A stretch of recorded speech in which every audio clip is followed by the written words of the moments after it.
les aléas de l'intendance.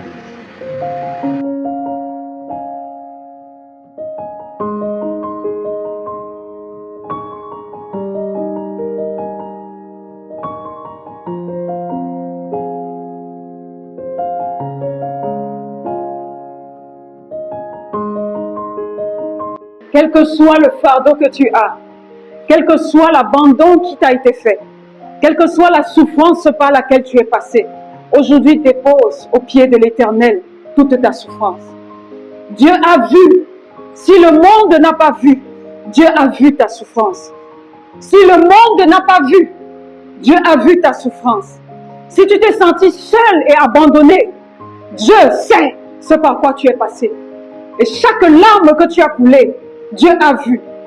Je vous ai dit le premier jour que c'est un prétexte que Dieu utilise. Il parle de la campagne parce qu'il veut se souvenir de toi. Il veut te dire à ton cœur, parler au fond de ton cœur, que moi, Dieu, ton Père, je t'aime. Je t'aime, même si cette personne t'a rejeté. Moi, ton Père, je t'aime tellement. Et ce message, il ne faut jamais que tu l'oublies. Je voudrais que tu n'oublies jamais ça de toute ta vie. Parce que chaque jour où tu pleures, l'Éternel est touché. Chaque fois que ta larme touche le sol, ne pense pas que c'est en vain. Ton Dieu qui est au ciel voit ça. Et il y a un verset dans le livre de Malachie qui dit, « Je n'arrive plus à vous écouter parce qu'il y a les larmes qui sont en train de couler à côté de toi. » Parce que quand tes larmes coulent, l'Éternel entend. Parfois tu ne parles pas, mais ta larme a coulé. Et l'Éternel te fera justice.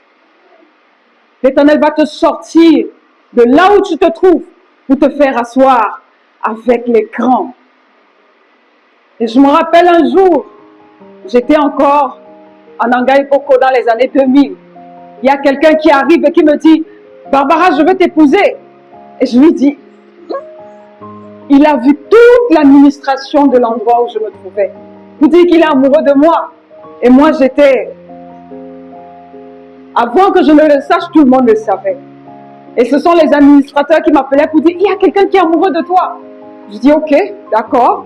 Et le jour où lui-même il s'est présenté, j'étais déjà au courant, mais je l'ai écouté. Et nous, à l'époque, on s'écrivait les lettres. Il a commencé à m'écrire les lettres. Et il mettait souvent des petits chocolats dedans. Dans la lettre, à l'intérieur de l'enveloppe, je recevais seulement les enveloppes. Et ça commençait même à faire des jaloux autour. Et je me disais, waouh, je suis privilégiée.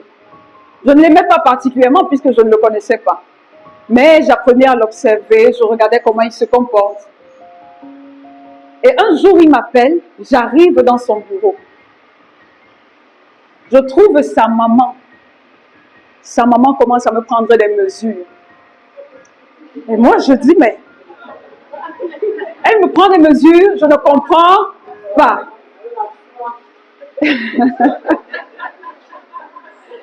Elle avait la foi. Avec son fils. Sauf que je parle à la maman, elle ne comprend même pas le français. Et moi, je me dis, mais il y a quelque chose que je ne comprends pas. Elle me prend les mesures, elle me prend les mesures. Quand la maman s'étire, se met un peu sur le côté, je viens voir et je dis, gars, dis-moi, l'histoire c'est quoi? Les mesures là, c'est pour faire quoi? Il me dit, tu sais, on va se marier bientôt. Je lui ai dit, pardon? Il me dit, oui, j'ai un poste là, il faut que je prenne le poste là.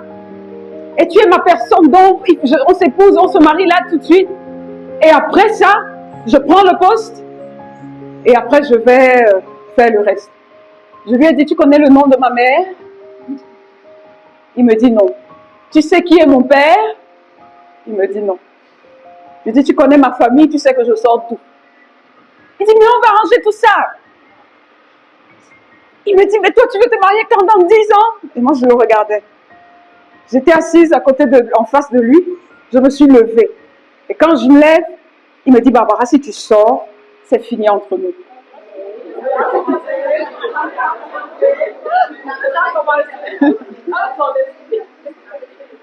Alors je me suis levée Et je suis partie.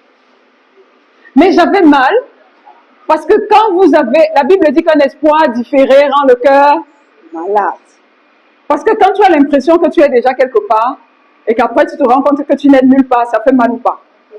Bon, je me suis dit, pourquoi pas? Ça peut arriver. On ne s'était jamais rien fait. On était dans... 2 semaines après, je reçois une invitation pour le mariage de cette personne,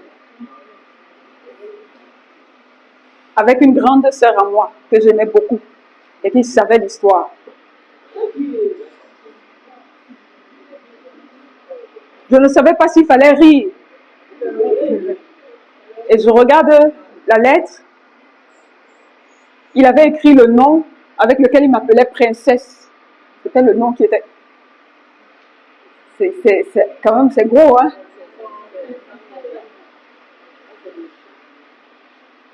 Je crois que c'était en 2000, j'étais à quelques jours du bac, quand ça s'est passé. Je faisais le bac en 2000. Et quand l'organisation s'est passée, je suis allée composer, je ne sais pas ce que j'ai écrit, j'ai échoué le bac. Je ne sais pas. Et c'était plus à cause de la personne avec qui, voilà. Parce que c'était une grande sœur à moi que j'aimais beaucoup et qui connaissait l'histoire. Et quand je suis partie de là, je demandais une seule chose à Dieu. Seigneur, donne-moi la force de pardonner. Ça a été ma seule et unique prière. Donne-moi la force de pardonner. Donne-moi la force de pardonner. C'est vrai que j'ai raté l'examen, c'est vrai que ceci. J'ai prié, j'ai prié, j'ai prié. Et l'Éternel a permis que mon cœur soit en paix.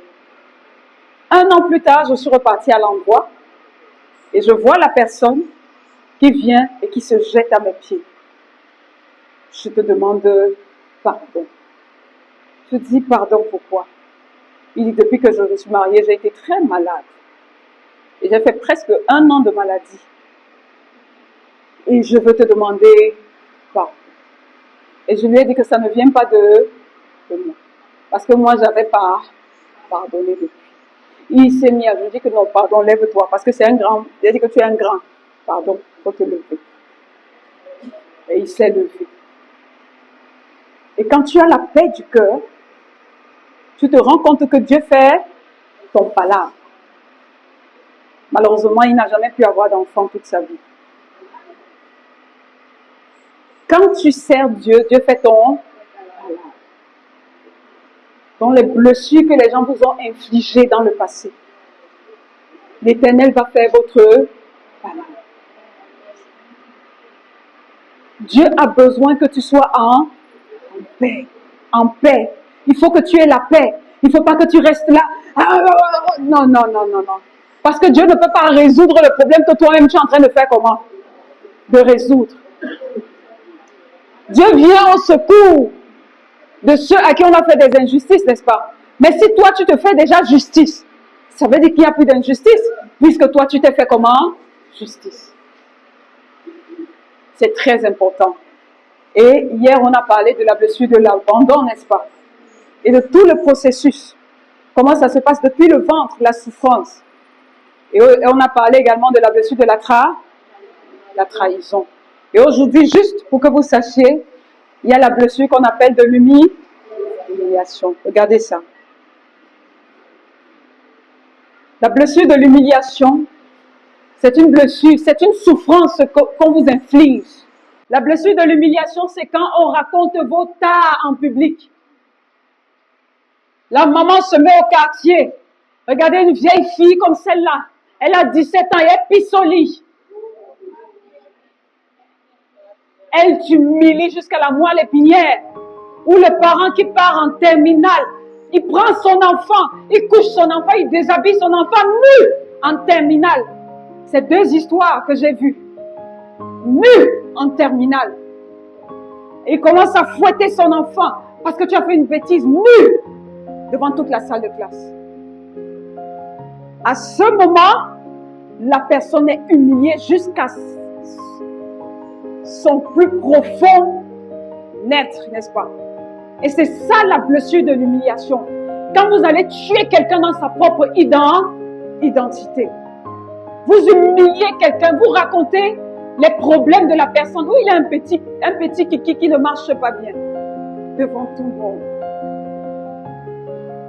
Ça n'existe pas, hein. Ici, en Dombon, tout le monde est correct. Même si quelqu'un était malade, au nom de Jésus, je déclare que ça marche. Mais tes défauts sont racontés en quoi? En public. Et plus on raconte tes défauts, plus qu'est-ce qui se passe à votre avis? On se sent humilié et après on perd confiance en soi. On perd totalement confiance en soi au fur et à mesure. Il y a des hommes qui sont champions dans ce truc-là. Il insulte sa femme à longueur de quoi? De journée. Regarde comment tu es. Tu ne vois rien. Hein, les femmes de ta classe sont par-ci, par-là. Tu insultes ta femme. Tu l'insultes en public. Tu l'insultes dans la belle famille. Partout où vous partez, tu l'insultes. Ah, regardez ce monsieur. Est-ce que ça c'est un homme? Tu insultes ton mari. Tu l'humilies par devant les gens. Vous arrivez à l'église. Il dit, est-ce que je peux dire, ma chérie, pardon, tu peux venir? Tu fais ce que Basti a fait. Tu humilies ton mari devant tout le monde. Les humiliations qui sont répétées, ça fait que la personne qui est humiliée finit par perdre confiance en toi. Et quand tu perds confiance en toi, on t'a volé ton identité. Parce que quand tu perds confiance en toi, tu es une personne avec la coque extérieure. Mais la vraie personne n'existe plus. Et qu'est-ce qui se passe? Tu as 3 choses que tu as. Tu n'arrives plus à parler ou à prendre des initiatives parce que tu as honte de faire honte aux gens. Tu as honte de faire quoi? Vous avez déjà vu quelqu'un? Je pose une question. Depuis que je pose des questions, il y a des gens qui répondent chaque jour. Il y a d'autres qui n'osent pas répondre. Ils répondent où? Dans leur ventre, dans leur cœur. Pourtant, il a la bonne réponse. Parce que la personne dit, si je dis, ça peut ne pas être bon, je peux avoir honte devant les gens. Hein? Tu as honte d'avoir honte. Tu as déjà honte avant même d'avoir honte. Tu as tellement honte que tu ne parles plus, tu ne fais plus rien. Tu es au travail. Il y a une situation qui se passe au travail. Tu n'arrives pas à prendre l'initiative alors que toi, tu sais que tu peux gérer ça. Tu es infirmière, il y a un malade là, tu sais que voici ce qu'il faut faire. Mais tu as peur. Tu dis à tes... Oui, voici ce qu'il faut faire, c'est comme ça, c'est comme ça. Va alors faire. Non. Non, pourquoi? Tu as peur, tu as honte de toi, honte de faire honte aux gens. N'est-ce pas? Donc, l'une des manifestations, n'est-ce pas? Vous allez voir, on vous raconte vos tares en public, on vous rabaisse tout le temps. On te rabaisse. Oh, aïe, aïe. J'ai beaucoup de patients qui ont été rabaissés. Tellement rabaissés qu'ils n'arrivent pas à avancer dans la vie. Donc, au travail, vous avez l'impression que personne ne vous aime. Je vais vous dire quelque chose, hein. Les gens ne sont pas obligés de vous aimer. Quelqu'un n'est pas obligé de t'aimer. Vous n'avez pas signé un contrat pour qu'il t'aime. Pour que tu commences à dire, oh, il ne m'aime pas. Oh, personne ne m'aime. Si les gens ne t'aiment pas, c'est leur problème. Tu as Dieu qui est au ciel et qui t'aime d'un amour éternel, qui a donné sa vie pour toi. Il te suffit. Si tout le monde te tourne le dos, tu n'es jamais seul. Parce que tu vas au travail, tu commences à dire, ah là là là là, personne ne m'aime. Ils n'ont pas besoin de t'aimer, vous n'avez signé aucun contrat. Même si ton mari, même si ta femme décide de ne plus t'aimer comme avant, maman, aime-toi et sache que Dieu t'aime. Il faut vivre en paix. La vie c'est un tour. Hein? Si tu meurs, on va venir t'enterrer. Hein? Le mari et la femme là, 2 ans. 2 ans. Quand ils sont gentils. Donc avant même de regarder qu'il faut absolument que l'autre m'aime. Dis-toi d'abord, est-ce que Dieu m'aime? Est-ce que Seigneur, toi tu m'aimes? Prenez la Bible, la lisez un peu ce que Dieu dit de vous. Quand vous allez lire ce que Dieu pense de vous, c'est parce que vous ne lisez pas la Bible. Même si quelqu'un, à votre avis, si quelqu'un d'entre vous vient me dire, ah, tu es trop ceci ou tu es trop cela, vous pensez que ça me fait quelque chose? Non, sincèrement. Sincèrement. Ah, ton mari est peut-être gros, mince, ou toi tu es ceci. Vous pensez que ça me fait quelque chose? Mais quand on va venir te dire, ah, tes cheveux sont comme ça. Maintenant, quand tu arrives, tu arranges les cheveux, tout le truc. Tu touches les cheveux, tu touches les cheveux. Parce que tu n'as pas confiance en qui? En toi. Et ça, c'est un problème que tu as parce que dans le passé, on t'a trop humilié. On t'a tellement humilié. Tu vas au travail. Tu veux tellement contenter les autres. C'est-à-dire qu'on te fait des mauvaises choses. Non, laissez. On fait ici. Non, laissez. Tu n'as aucun droit. Tu connais les personnes qu'on appelle les employés, c'est Pierre. Donc, tu n'as aucun droit. Tu n'existes pas. D'accord? Les gens confondent souvent l'humilité à l'humiliation. L'humilité, c'est la capacité de ne pas avoir une trop haute opinion de toi, mais de savoir que tu es un être humain normal. Tu ne te compares à personne, ni en plus, ni en moins. Tu es simplement un être humain normal.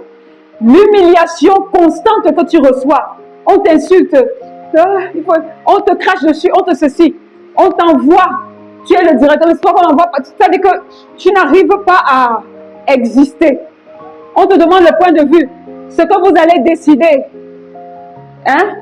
Ce que vous allez décider, je vais seulement accepter pour ta propre vie.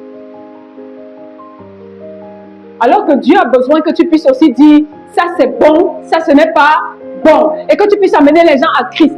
Même amener quelqu'un à Christ, tu vas l'amener comment si tu ne sais pas dire non? Tu ne sais pas savoir ce qui est bon et ce qui n'est pas bon. Il faut faire très attention. Bon, la peur du jugement. Et ça c'est vraiment, on a tout le temps peur de ce que les autres pensent de nous. Mais la bonne nouvelle aujourd'hui, c'est que ce que quelqu'un pense de toi, ce n'est pas si important que ça, d'accord? C'est vrai ou c'est pas vrai? Ce que ta belle-mère pense, ce n'est pas si important. C'est vrai ou c'est pas vrai? Ce que ta belle-mère pense. Ce que tu dois faire, c'est faire ce que l'Éternel attend de toi. Et maintenant, si en face, on te rejette, c'est pas grave. Qu'est-ce que l'Éternel attend de toi dans la relation avec la belle famille? Le respect et quoi? L'amour. Tu leur donnes le respect et l'amour. S'ils décident de bafouer, de ne pas t'aimer, de ceci, tu vas mourir. Si tu veux mourir, tu nous signales le jour où tu meurs. Comme ça, nous, on vient, on mange un peu les arachides. Parce que de temps en temps, on a besoin. D'accord? Et j'aime bien le chanteur qui disait ça. Il se trompait parce que de l'autre côté, il n'y a rien. Je profite pour vous donner ce message. Les morts là, quand quelqu'un meurt, il est là-bas où il était avant de vivre. Tu étais où avant de vivre? Tu étais où? Tu étais où? Tu vivais d'abord où? Quand tu vas mourir, ça sera la même chose. D'accord? Il y a quelqu'un qui disait, quand tu verras mon grand-père, dis-lui que moi-même j'ai quoi? Ah, ce sont les anciens qui connaissent. Dis-lui que moi-même j'ai des problèmes, mais seulement je ne veux pas mourir. Bon, si tu veux mourir, parce que la belle-mère a dit je ne t'aime pas, bonne grâce à toi, bonne route. Bon pied la route. Ah, j'aime raconter ça quand ma belle famille est là. Parce que quand je suis arrivée dans ma belle famille, je n'ai pas été acceptée tout de suite. Je ne suis pas de l'Ouest, mon mari est de l'Ouest. Moi, je suis Douala. Et mon mari non plus, parce qu'elle est Douala. Toi, tu es Douala. Est-ce qu'il y a quelqu'un qui est Douala ici? Ah, vous savez comment ça se passe chez les Douala, n'est-ce pas? Hein?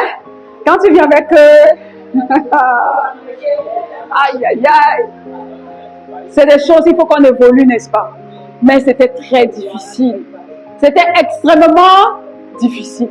Et la belle famille disait que, mais, mon beau-père, le jour c'était la dot, il s'est levé. Il a dit, si on demandait à M. Ebolo, mon père, de choisir un mari Pour sa fille, il allait choisir un monsieur Douala bien élégant là avec la voiture. Et il dit, et si on me demandait pour mon fils, j'allais choisir une femme de l'Ouest quelque part, mais les deux s'ils nous ont fait. On est obligé de...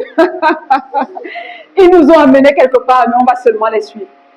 Et je les comprends, mais ce n'était pas facile, l'intégration. Et dans l'intégration, il y a des petites erreurs que tu peux faire et qui sont catastrophiques.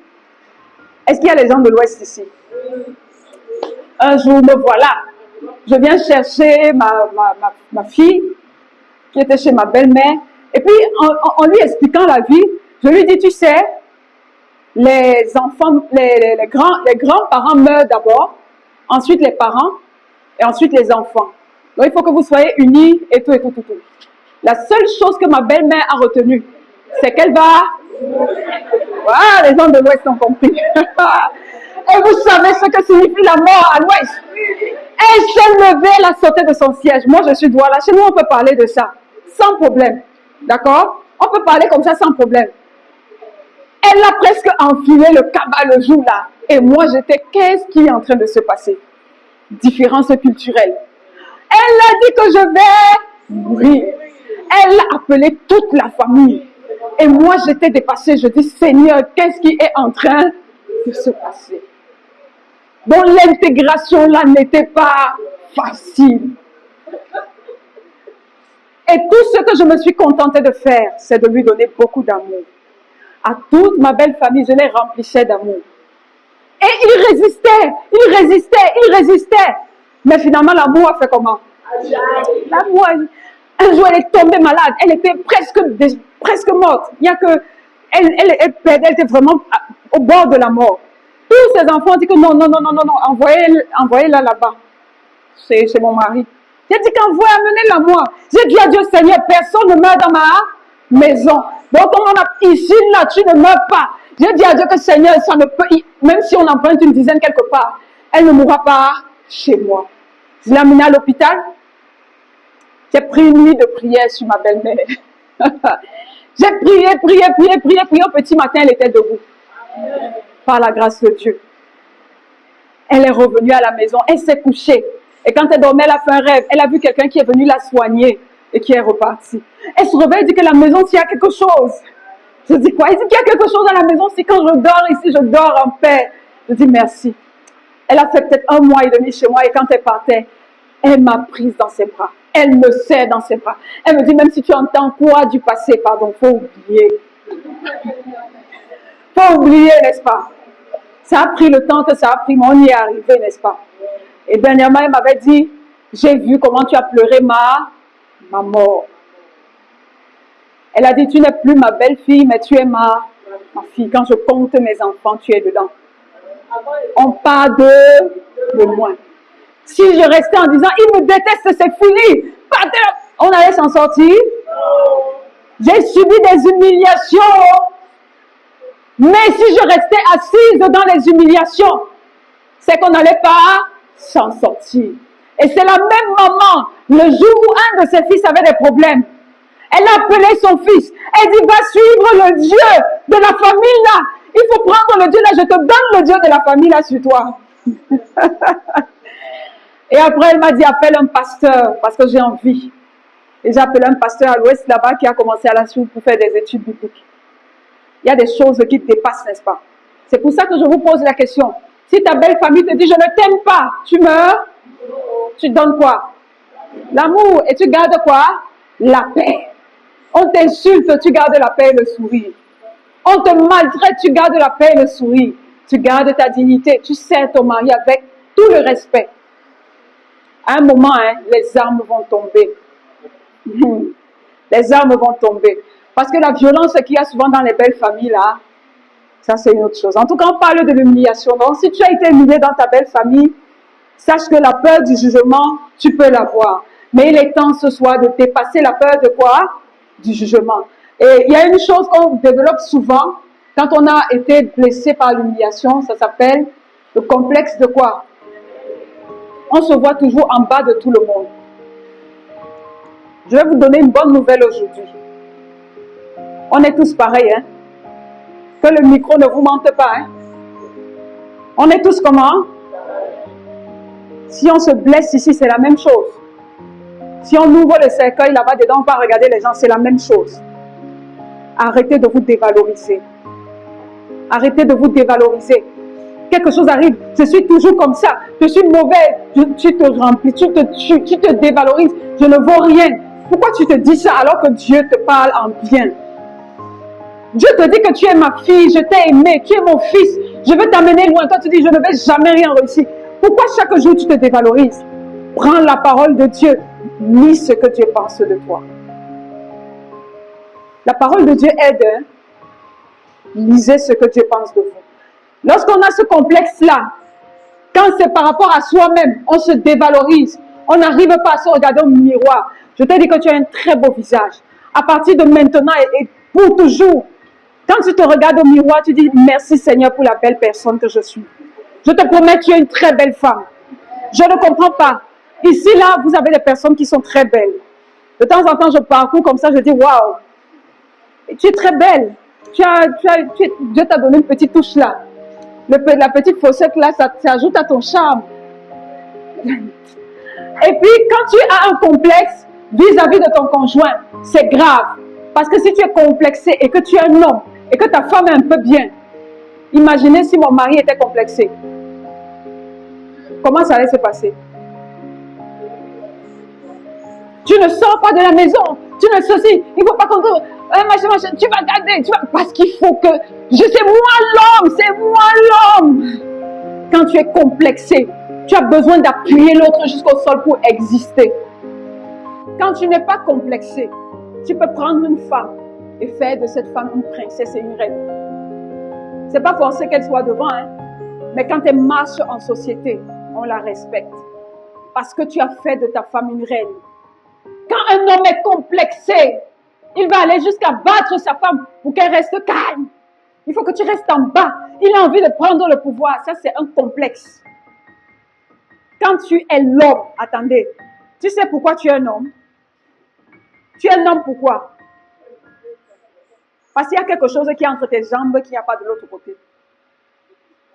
Est-ce que tu me comprends? Tu n'as pas compris. Tu me comprends? Hein? Où sont les hommes? Vous voici, vous ne me répondez pas. Est-ce que tu es un homme parce que ta femme te dit que tu es un homme? Tu n'es même pas un homme. Les femmes ont la bouche. Est-ce que tu es un homme parce que tu n'es plus un homme parce que tu as perdu le travail? Et qu'on te rappelle chaque jour que comme tu as perdu le travail, tu ne vaux rien. Tu es quand même un homme. Tu es un homme, que tu aies le travail ou pas, que tu sois économiquement viable ou pas, qu'on ne t'humilie pas. Tu peux parler même dans ta belle famille, même si tu n'as pas encore. Et c'est parce que toi, tu vas savoir que Dieu m'a donné cette position. Jacob et Ésaü, n'est-ce pas? Ésaü ne savait pas qui il était. C'est vrai ou c'est pas vrai? Il est là. Il dit que, à quoi me sert le droit d'aînesse? À quoi ceci? Quoi? Tu es là devant la femme, je suis, même si elle me traite n'importe comment, tu es un homme. Tu sais ce qu'on appelle un homme? Mon frère, tu sais ce qu'on appelle un homme? Pas l'omelette, hein? L'homme. Aïe, aïe, aïe. C'est un homme, c'est celui qui se lève et qui protège sa femme. Ce n'est pas les histoires de... parce que l'autre, comme elle a un peu plus d'argent que moi, comme c'est quoi? Tu es l'homme. Tu es l'homme. Moi, j'aime quand mon mari est là. Parce que quand je raconte ces histoires, un jour, j'aime ma belle-mère, je raconte tout ça devant elle, parce qu'aujourd'hui, on est les meilleurs amis du monde. Au début de notre histoire, on était fiancés. Je partais dans l'église de mon mari, parce que moi, j'étais à Bali. J'arrive dans son église, sa maman est là. Sa maman me dit, tu sais, ma fille, tu as passé trop de temps avec mon fils ces temps-ci, tous les soirs, vous êtes ensemble. Hein? Cette fois-ci, hein? Laisse-moi cette soirée-ci avec mon fils. Il pleuvait dehors comme tout à l'heure là. Elle achète le parapluie. Elle me donne le parapluie. Elle dit que ma fille, il faut rentrer. Hein? Je reste un peu avec mon fils. Je vais voir mon mari. Je dis non mais moi je suis respectueuse. Je dis mon mari. La maman là, elle a quand même raison. Toute la semaine, on était ensemble. Prends ta maman et puis tu la ramènes, il n'y a pas de souci. Il me dit, qui t'a donné ce parapluie? Je dis, c'est ta maman. Il dit, donne-moi le parapluie. Je dis, comment? Il dit, donne. Il prend le parapluie, il va chercher sa mère, il la raccompagne comme une princesse. Il arrive au niveau du taxi. Sa maman dit, mais c'est comment? Il dit, arrête le parapluie. Taxi, laisse ma maman à tel endroit. Il dit, maman, je viendrai te voir demain. Il a mis sa maman, elle est partie. Je suis restée regarder mon mari. On était fiancés. J'ai dit que ça, c'est l'homme. Ça, c'est l'homme. Ça, c'est l'homme. Ce n'est pas l'omelette. Ça, c'est l'homme. À un moment, non, je vous assure. Parce que les humiliations, je vous donne des exemples comme ça. Parce qu'on peut vous humilier doucement, n'est-ce pas? Et puis vous avez mal. Et vous n'arrivez plus à parler. Vous n'existez même plus en famille. Et vous connaissez comment ça se passe à l'ouest, n'est-ce pas? Histoire. Me voici. Ça, c'est vraiment, je fais l'histoire. Si je ne raconte plus d'histoire ce soir. Alors, à un moment, à l'ouest, parfois on va chercher une femme et on estime qu'on doit te donner une femme. C'est vrai ou c'est pas vrai? Moi, je suis là, on était peut-être à 8 ans, 9 ans, 10 ans de mariage. Et puis, ma belle maman, je ne sais pas ce qui se passe. Bref, ma belle famille, je ne sais pas qui est là-dedans parce que je ne veux même pas savoir. On refait surface quelqu'un. Et moi, je suis terrorisée. Je dis, mais c'est quoi qu'est-ce qui est en train de se passer? Et l'homme a convoqué toute la famille. Ils étaient tous assis comme ça. Il a convoqué la jeune dame. Il a fait asseoir au milieu de tout le monde. Il s'est levé, il a pris la parole. Et il a dit, chère famille, je suis très heureux en ménage. J'aime ma femme et mes enfants. Nous formons un désormais. Et mon devoir, c'est de les protéger. Et si vous m'empêchez de faire mon devoir, à compter de ce jour, je vous renie tous. Sa maman dit quoi? Elle s'est levée, elle commence à tourner. Qu'est-ce que tu viens de dire? La femme là t'a fait manger quoi? Et tout. Et il a dit à la dame, maman, aujourd'hui, demain et après-demain, cela ne se peut pas. On est en train de te perdre du temps. Et quand il s'est levé pour partir, on dit, mais comment il a dit que comme je vous ai dit, c'est ce qui est. Et il est parti. Hey, si le type là ne nous avait pas protégés comme ça, qu'est-ce qui allait se passer? Ah, c'est l'homme ou bien c'est l'omelette? Toi, tu es l'homme ou bien tu es l'omelette? Quand tu es dans la famille, tu fais comment de ta femme? Quand on l'insulte, tu fais comment? Tu ajoutes?